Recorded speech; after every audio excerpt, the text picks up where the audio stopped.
Newsroom. I'm Bill Hemmer. Good morning, everybody. At home, how you doing? Good. What a late night. Not as late as it could have been. All about 9:30, right? Yeah. That's late for us. Yeah. Anyway, I'm Shana Bream. The results are in. Former State Supreme Court Justice Roy Moore defeating Luther Strange by nearly 10 points. This despite millions of dollars in super PAC ads and President Trump campaigning for Strange. Both candidates said last night it's time to move forward. Together we can make America great. We can support the president. Don't let anybody in the press think that because he supported my opponent that I do not support him and support his agenda. I want to thank the President of the United States. I'm sure he'll be criticized for coming to campaign for me. That's what loyal friends do. Sometimes it's more than politics. President Trump tweeting his congrats earlier today. Spoke to Roy Moore of Alabama last night for the first time. Sounds like a really great guy who ran a fantastic race. He will help to make America great again. Jonathan Sari live in Montgomery, and many of Moore's supporters also helped President Trump get elected. Big margins in Alabama for the national race there. What happens now? Well, President Trump has vowed to support Moore going into the general election, and even though he did not support their candidate in the primary, making this pivot may be easier than you may think. Alabama gave President Trump strong support during the November election, and that has not changed. We spoke with many of Moore's supporters last night who say they continue to support President Trump, and his endorsement of Luther Strange during the primary really didn't have much of an impact on their vote. Moore has enjoyed strong support throughout the years among Christian conservatives. There's one you don't see up here. Let me just tell you. He's done more for my campaign than anybody. And that's Almighty God. Yeah, and based on the president's tweet, it appears that these two politicians are hitting it off just fine going into the general election. So, and as they move toward that general election, what are we likely to see take shape, Jonathan? Yeah, you're going to see Donald Trump switching his support to Roy Moore going into that general election. Roy Moore faces Democrat Doug Jones, a former U.S. attorney here in Alabama. A popular figure, but any Democrat faces an uphill battle trying to win a state race here in Alabama. Alabama is a solidly red state. At the same time, this is an unusual political climate. You can take nothing for granted, something that Luther Strange alluded to in his concession speech. Listen. The political seas, the political winds in this country right now are very hard to navigate. They're very hard to understand. So it's been a tough deal. Yeah, you can take nothing for granted in this political climate. So, Bill, you're likely to see both parties actively campaigning in the coming months going into this December 12th general election. Got it. Okay, leading our coverage there from Montgomery. Thank you, Jonathan Sari, live on scene. And another big story this morning. Goodbye Obamacare repeal. Hello tax reform. The president and House Republicans set to unveil their tax-cutting plan one day after an Obamacare repeal effort officially dies in the Senate. GOP lawmakers will be announcing the details hours from now and then later today. The president will head to Indiana to tout the plan. Doug McElway is live from the White House to tell us more. Right. Good morning, Doug. This is the one plan the GOP and the administration cannot afford to botch, say a lot of folks. Boy, Shannon, that is so true. After Mitch McConnell was forced to pull the Graham-Cassidy health care proposal from the floor yesterday for lack of votes, the GOP-controlled Senate is left with virtually no record of major legislative accomplishment, save for the confirmation of Neil Gorsuch to be the Supreme Court justice. So they badly need a win, and tax reform may be their best hope. The vision is to make it simpler. Americans spend over $6 billion man hours a year that we could certainly use doing other things, just complying with the code. Secondly, just to reduce the rates and to make sure to reduce the brackets from 7 to 3 and reduce the rates on the middle class so they actually get a pay raise. The plan is also said to include a big cut to corporate taxes, presently the highest in the world, from 35% to 20%. Small businesses who often use the individual income tax code will also see a cut to 25%. The plan includes incentives allowing companies to write off investments in equipment for at least 5 years. It calls for lowering the top tax bracket for individuals and families from the present 39.6% to 35%. The president will be heading to Indiana later this morning to tout this tax proposal in a speech in Indianapolis later today. Shannon? All right, Doug, so we're hearing out there, hey, this thing isn't over with health care, but, what is the plan? Is there a plan to revisit this? Well, from the president's perspective, there certainly is. This morning he tweeted this: "We will have the votes for health care, but not for the reconciliation deadline of Friday, after which we need 60. Get rid of the filibuster rule!" Exclamation. As we know, Mitch McConnell is a traditionalist and has long resisted getting rid of the filibuster rule. And then there was this curious tweet from the president this morning as well. He said, "With one yes vote in hospital and very positive signs from Alaska and 2 others, McCain is out, we have the health care vote, but not for Friday." We have been trying to figure out who that one yes vote in the hospital is. It's certainly not McCain, because he refers to McCain separately in that tweet. There is some speculation that perhaps he was confusing Steve Scalise, the House representative from Louisiana, with one in the hospital. We don't know who he's referring to there. Very peculiar. Shannon? It is. That was the same mystery I thought of this morning when I saw the tweet. So when you solve it, let us know. Okay, we will do. Doug McKelway live from the White House. Thanks. A lot to break down right now. We're bringing Chris Stirewalt now, politics editor there in D.C. And Chris, good morning to you. Let me take you back to Alabama on Friday when the president said this on the stump in that state. I might have made a mistake. If Luther doesn't win, they're not going to say we picked up 25 points in a very short period of time.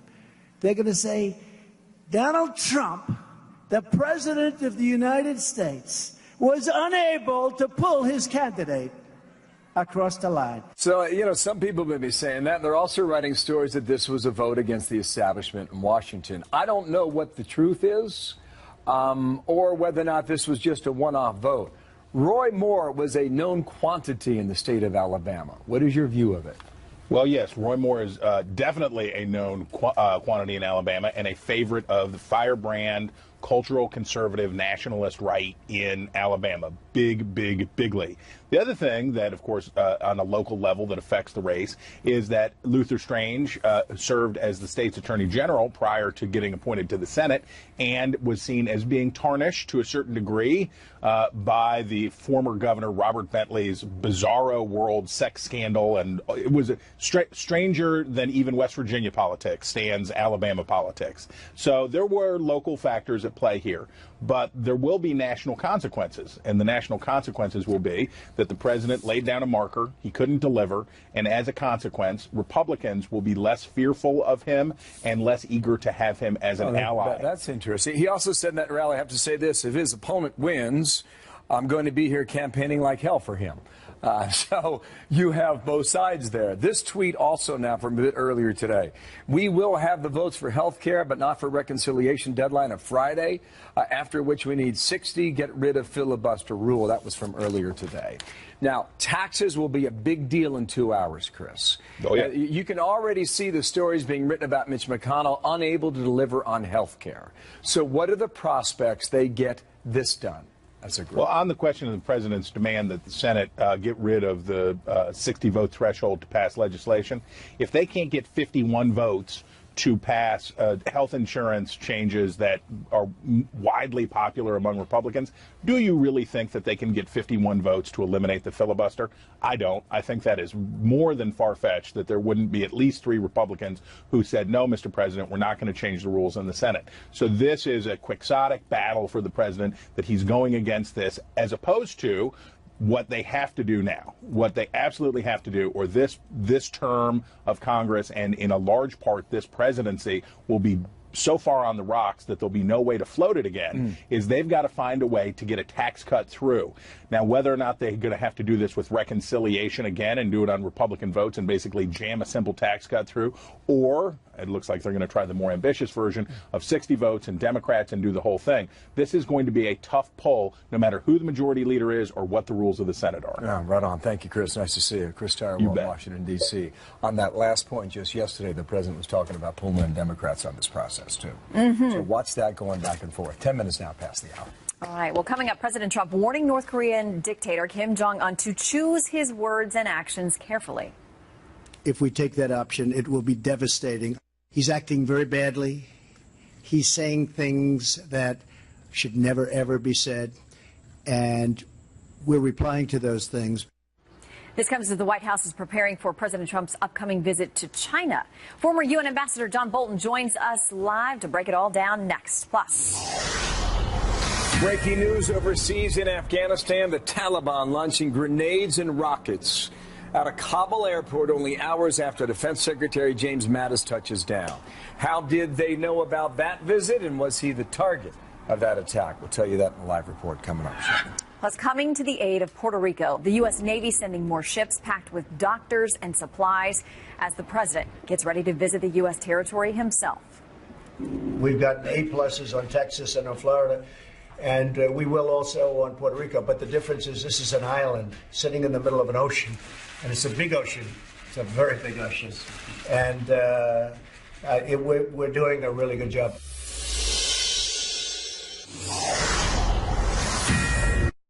We are totally prepared for the second option, not a preferred option.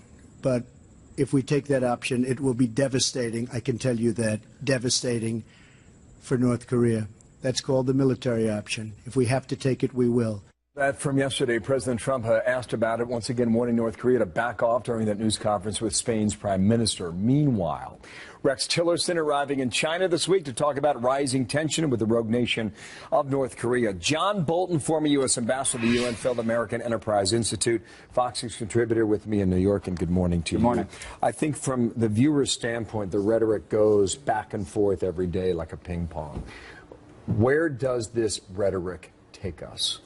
Well, I think the rhetoric itself is not so important. I think what people should focus on is really the continuing strategic clash between North Korea and the world. It's not just between North Korea and the United States. And the clash is North Korea has demonstrated it has nuclear weapons, indeed thermonuclear weapons capabilities, and it's been launching ballistic missiles we believe can hit targets in the United States. I think that's unacceptable to the United States. And we either find a way to get rid of the regime or get rid of the nuclear weapons, or, as the president said, you have to look at the military option. That continues day by day, no matter what. So we fly a B-1B bomber over the coast. I think it was the furthest north and the closest to the coastline in, what, 50 years, I do believe, is the fact. Meanwhile, the North Koreans are moving more assets to the eastern coast of their country. What does all of that tell you then? Well, I think the inevitable outcome here is that China is going to have to get involved, or we will be at the military option. So that's why Secretary of State Tillerson's trip is potentially important. You know, China's been able to say for 25 years to the United States, you deal with North Korea, it's your problem. That really has never been the case. They have sustained North Korea ever since it was founded after World War II. They are responsible for North Korea getting a nuclear weapons program as much as anybody else. It really is China's problem, and somebody needs to tell that to them. Okay, then President Trump goes there in November, and it'll be something to watch. It's just not North Korea. It's also the issue of trade, so we'll see how that goes. This administration has moved China in ways on this issue that the past three administrations were unable or unwilling to do. Would you agree on that? I think so, at least optically. I would just caution here, China's done this bob and weave routine for 25 years. They look like they're getting serious about North Korea until our attention gets diverted, and then they go back to business as usual. I don't think we can tell yet whether this is a permanent change, but ultimately it is China that can stop North Korea, China that can stop North Korea's nuclear weapons program, China that has to be held responsible for its behavior. I know you saw this interview from yesterday. Fred and Cindy Warmbier, the parents of Otto Warmbier, were with Ainsley on Fox and Friends, and this was quite a story, and this is part of their accusation against that country and government now. It was astounding to Cindy and I to discover that North Korea is not listed as a state sponsor of terror. We owe it to the world to list North Korea as a state sponsor of terror. Oh, what a gripping story they have to tell. What did you think of that? You know, people talk a lot about personal relations and international affairs. I think that's overstated. But one thing you cannot overstate, and that's the character of the regimes that we deal with. And what happened to the Warmbier family tells you everything you need to know about North Korea. You know, it's an embarrassment to me. North Korea was on the list of state sponsors of terrorism. They were taken off by the Bush administration. That never should have happened, and they're absolutely right. It should be put back on immediately. Why did it happen then? Because the administration had fallen under the siren song of those who say you can negotiate with North Korea, you can chit-chat them out of their nuclear weapons program. It was wrong then, it's been wrong for 25 years, it's wrong today. So they have fooled a lot of people up until now. 3 straight administrations. We'll see if this next one is or is not. Thank you, sir, very much. Thank you, Bill. John Bolton here in the studio, about 20 minutes past the hour now. Shannon. President Trump doubling down again in his war of words with the NFL over players kneeling in protest during the national anthem. Why he says he is not backing down, plus the high-profile veteran wife coming to his defense. And Puerto Rico's governor says the situation there is, quote, apocalyptic. We're on the ground to look at recovery efforts as calls for aid continue to rise. I can guarantee to everybody that's listening, the president has called, has pledged his support.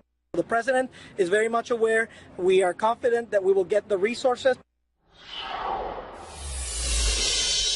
Republican Senator Bob Corker, a bit of a surprise. He will not seek a third term in 2018. Corker chairs the powerful Senate Foreign Relations Committee, but says he does not want to become a career politician.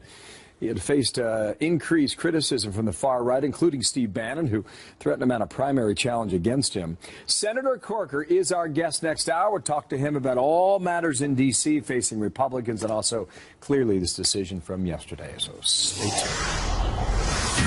The Trump administration is sending more ships and military aid to Puerto Rico to address the growing humanitarian crisis caused by Hurricane Maria. Conditions on the island are getting worse by the day. There's a shortage of food and water. Millions are without power, and officials say it could take more than a month just to restore the basics. President Trump says he will travel to Puerto Rico on Tuesday. It comes as lawmakers intensify calls to try to help this U.S. territory. The governor of Puerto Rico is so thankful for the great job that we're doing. And it's the most difficult job because it's on the island. It's on an island in the middle of the ocean. There's probably some very critical medical needs that are unmet in those areas. How do you deliver medicines and life-saving supplies across roads that might still not be navigable? And so the challenges are extraordinary. Right now, it's search, it's rescue, it's humanitarian. And when we get the information we need from the administration, we will be doing more in Congress to act on all of these hurricane victims, wherever they are. Garrett Tenney is live in Catania, Puerto Rico, where 60% of the population is actually homeless now. Good morning, Garrett. Yeah, Shannon, and this area west of San Juan was one of the hardest hit by flooding, and you can see 7 days after Hurricane Maria, what a lot of the side roads still look like. I don't know if you can see, it may be hard, but right up here on the brick, this is the water line of where it was a week ago. And the waters have gone down, but still, there's a foot or two of water here on a lot of the side roads, the low-lying areas of this neighborhood. And got to tell you, this isn't just water either. Because there is no power and because there's no running water, their sewage system is backed up in this neighborhood. So that has worked its way up to a lot of that. And this is what folks are having to walk through several times a day to get back to their homes to and from in order to get food, water, and gas. And that is forcing folks to make some extremely tough decisions. We only have certain hours with light during the day, which means what do? Do we spend our time 2 hours, 3 hours in a line in the grocery store, 5, 6 hours in a line to put gas on the car, an hour in the ATM if you are able to find one? Those are the main challenges.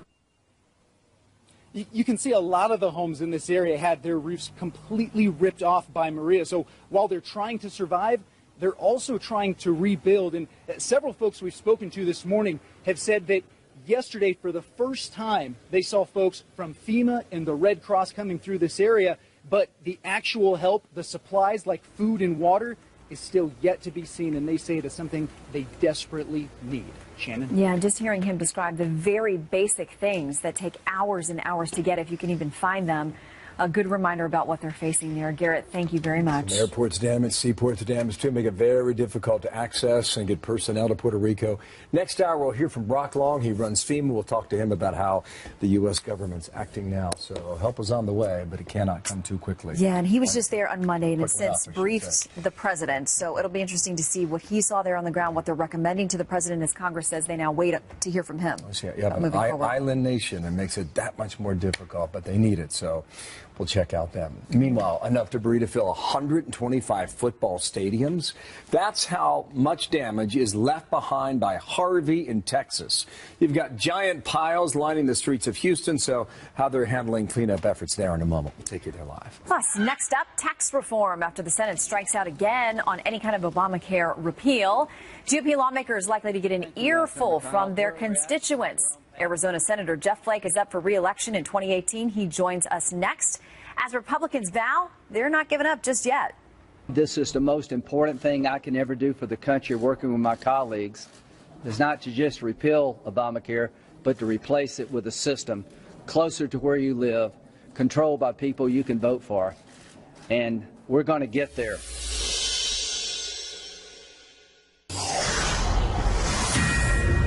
We don't have the votes this Saturday. It's not because of the substance of the idea. It's because of the process, the hand we were dealt. There's plenty of fight left in us, like there's fight left in you. We haven't given up on changing the American healthcare system. We are not going to be able to do that this week, but it still lies ahead of us, and we haven't given up on that. That is Senate Majority Leader Mitch McConnell after Republicans, well, for now they're giving up on fulfilling the GOP's 7-year campaign promise to dismantle Obamacare. After announcing yesterday there's not going to be a vote on the latest replacement bill this week. Here's Kellyanne Conway this morning urging Republicans to try to explain this to their constituents. They ran successfully on repealing and replacing Obamacare. They're going to have to go home and explain to their constituents why this wasn't good enough. And that's going to be difficult for many of the people who just can't get health care and health insurance. Arizona Senator Jeff Flake joins us now live from the Hill. Good morning, Senator. Hi. Thanks for having me on. Okay, so you're going to face your constituents for re-election potentially next year. What are you going to tell them about how this played out? Well, I obviously wanted to get this across the finish line. I intended to vote for Graham Cassidy. I voted for the other measures that would have repealed and replaced. So, 155,000 Arizonans will wake up this morning without any insurance. They will have paid a fine to the federal government because they can't find affordable insurance. And so they're hurting badly, and that's why I was certainly in favor of measures to repeal and replace. Do you think it's going to play a factor, this failure to get something passed in primary races like yours, where you're facing Dr. Kelly Ward, because simply people are angry at Washington, and they don't understand how, after 7 years of promises, the White House, the Senate, and the House, something didn't get across the finish line?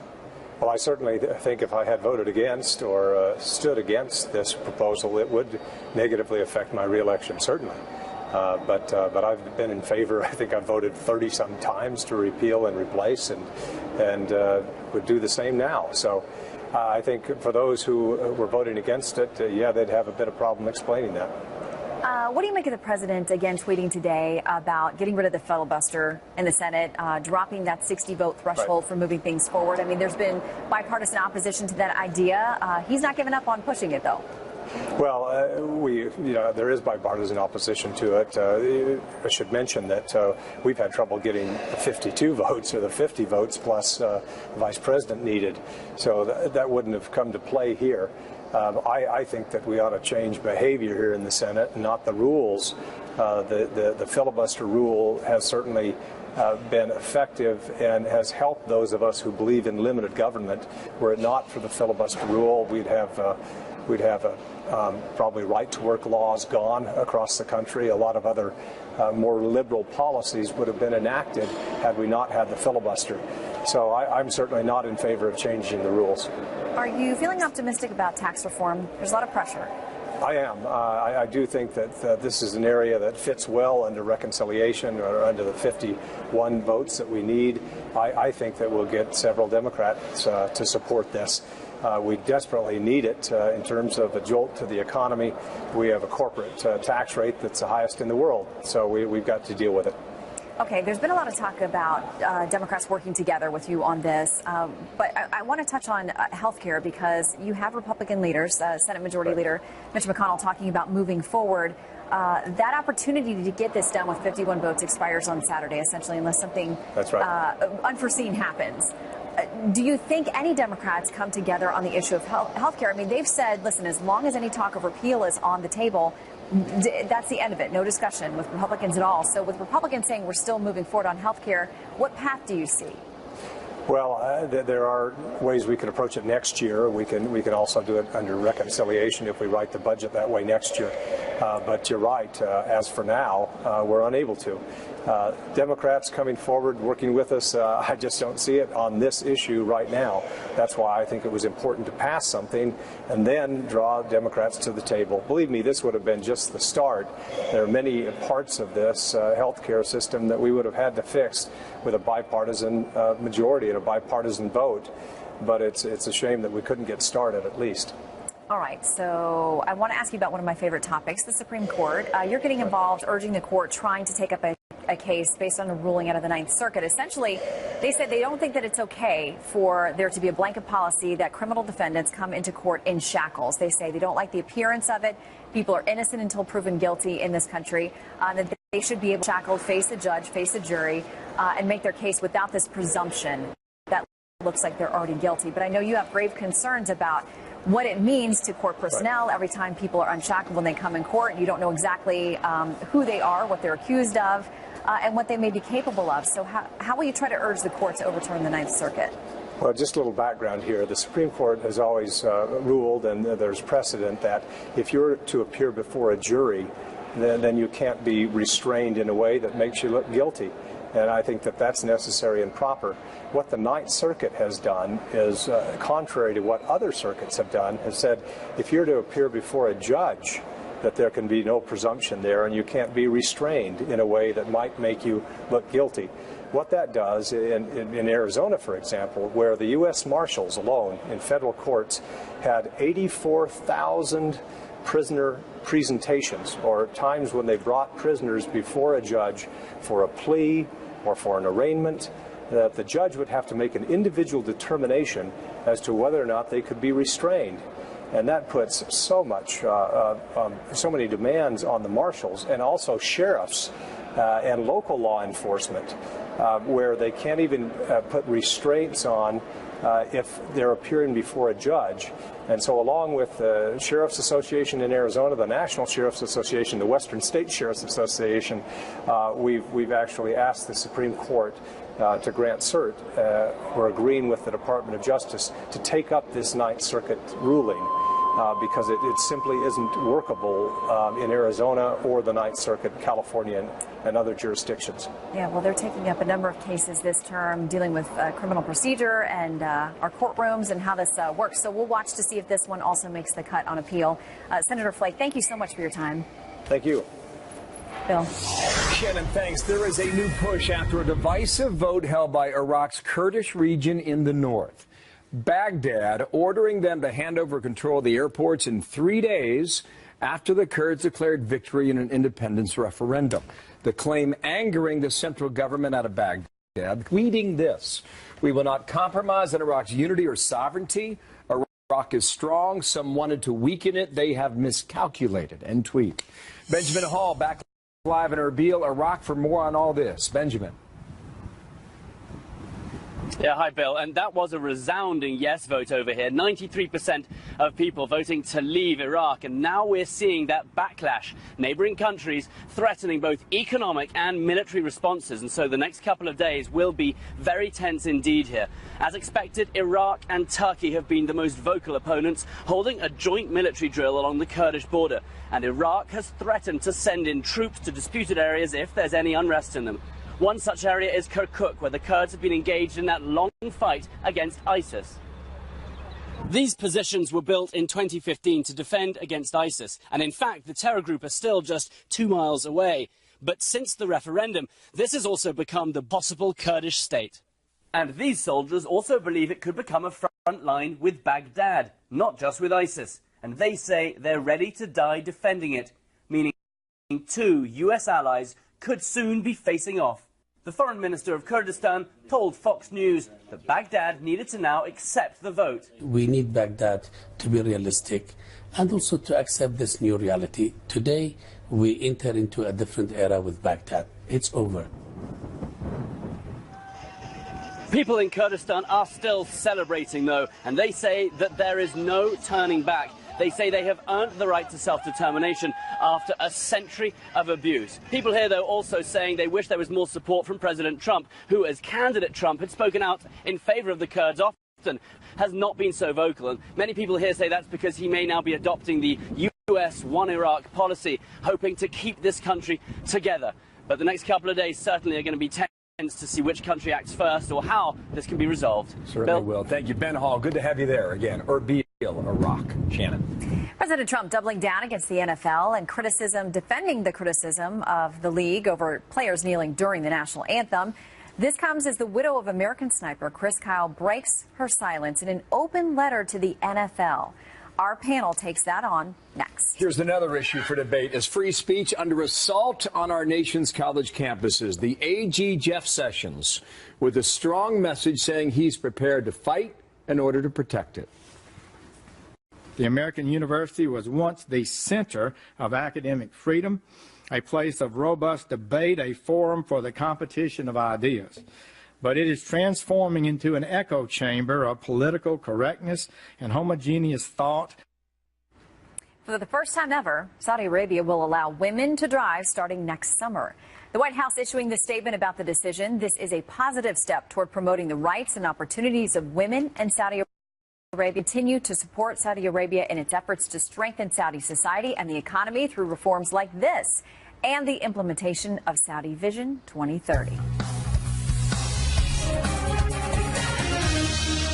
I was ashamed of what was taking place because, to me, that was a very important moment. I don't think you can disrespect our country, our flag, our national anthem.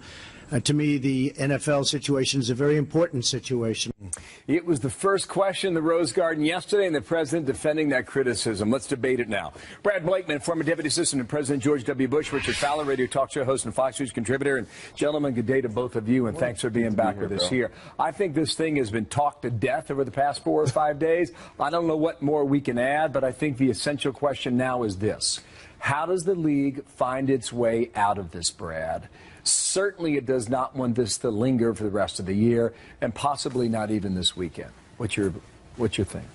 It requires leadership, and the disrespecting of the American flag by any player, by any team, by any member of the NFL or representing the NFL should not be tolerated. And I think the solution is quite clear. If you take the field, then you stand and you respect the flag consistent with the protocols of saluting the flag. Does that come from the owners? Does that come from the commissioner? Does that come from the head of the union and the commissioner? That comes from the commissioner. That comes from the commissioner who represents. Remember, this is a trade association represented by the NFL. The owners agree that the NFL should represent the owners, and they speak with one voice. So the NFL should make a rule, just like they do for everything else. Isn't it unbelievable that in the NFL you can't twerk on the field after you get a time? You could be removed, but you can disrespect the American flag. That's not tolerable in our society. And as a fan, I'm not going to be held hostage to any protest by watching it on TV or attending a game. Richard, how does the NFL get out of this? Find a solution for this? I think Brad's solution would work if this was about the flag. The fact is, this protest isn't about the flag. This protest is about racial injustice. How I think the NFL gets out of this, it becomes about the flag because of the time of the game that they choose to kneel. That's why the flag is an issue here. How does the league find a way out of this? Well, let me make a point here. I thought you saw what the Cowboys did. So the Cowboys kneeled before the flag, and they were still booed by the audience, and it still made a media spectacle. So clearly, this isn't about the flag. I think how the NFL gets out of this and Roger Goodell have to approach the president and say, hey, listen, the NFL is what we do. You're supposed to lead the country. Maybe you should need to stay out of our business and we'll stay out of yours. That's probably the best approach to it. The reason why we're talking about this today is because the president has tweeted about this 20 to 30 some odd times. Maybe if the president focused on Puerto Rico or focused on repealing and replacing health care, and focus on his agenda. League, keep it on this item here. The league could have managed this a year ago, and it chose not to. For what reason, I can't say. Maybe it was political correctness. I don't know. Taya Kyle, the widow, the American sniper, said this at FoxNews.com, referring to her husband, Chris. Your desire to focus on division and anger has shattered what many people loved most about the sports. Football is really a metaphor for our ideal world. Different backgrounds, talents, political beliefs, and histories as one big team with one big goal to win together. And she makes the point that when you're all in the stadium and you're all in line for concessions, you're all there for the same reason, Brad. And that is to pull your team to victory. And that is the ultimate sign of unity. Mrs. Kyle could not have said it better. Sports should be the great uniter of our country. When you go to a game, nobody looks around, and there aren't political sections. You sit in the Republican section, you sit in the Democratic section. It's all one and one for all, and that's what it should be. And sports is a great escape from the realities that we face every day. And Richard is conflating a policy to a sport, and that's the division that should not be happening in America. And it's the lack of leadership on behalf of the owners and behalf of the league and the players that have brought this to the forefront of American attention. No, my should never feeling be. is, whether it's the commissioner or the owners, they put these coaches, Richard, and these players in a very uncomfortable position because they're football players and they're paid to do a job. They're not paid to take stands on social issues on the field on a Sunday afternoon. And now they were all forced to make a decision. And you